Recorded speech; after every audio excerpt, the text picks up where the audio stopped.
পুরুষের চাইতে নারীর ধৈর্য অনেক বেশি। বিশেষ করে বাংলাদেশে ম্যাক্সিমাম ফ্যামিলি, ম্যাক্সিমাম সংসার টিকে আছে পুরুষের ধৈর্যের জন্য নয়, নারীর ধৈর্যের জন্য। নারী যদি জাস্ট একবার ধৈর্য হারিয়ে ফেলে শাশুড়ির জন্য, শ্বশুরের জন্য, নিজের স্বামীর জন্য, জাস্ট একবার ধৈর্য হারিয়ে ফেলবে, জবান খুলে প্রতিবাদ করবে, সঙ্গে সঙ্গে সংসারটা ভেঙে চুরে তছনছ হয়ে যাবে। নারী জাস্ট তার ধৈর্যের পরিচয় দিয়ে হাজার গালি খেয়ে, হাজার জুলুমের শিকার হয়ে, হাজার হাজার অধিকারকে মাটির নিচে চাপা দিয়ে নারী জাস্ট সবরের শক্তি নিয়ে বেঁচে আছে বিধায় সংসারটা টিকে আছে।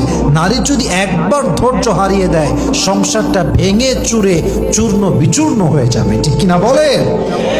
অতএব সেই নারী, যেই নারী আল্লাহর দিকে তাকিয়ে ধৈর্য ধারণ করে, আল্লাহর দিকে তাকিয়ে গালি সহ্য করে, আল্লাহর দিকে তাকিয়ে সমস্ত সিচুয়েশনকে ফেস করে, এই ধৈর্যশীল নারীকে পছন্দ করে একজন, তিনি কে?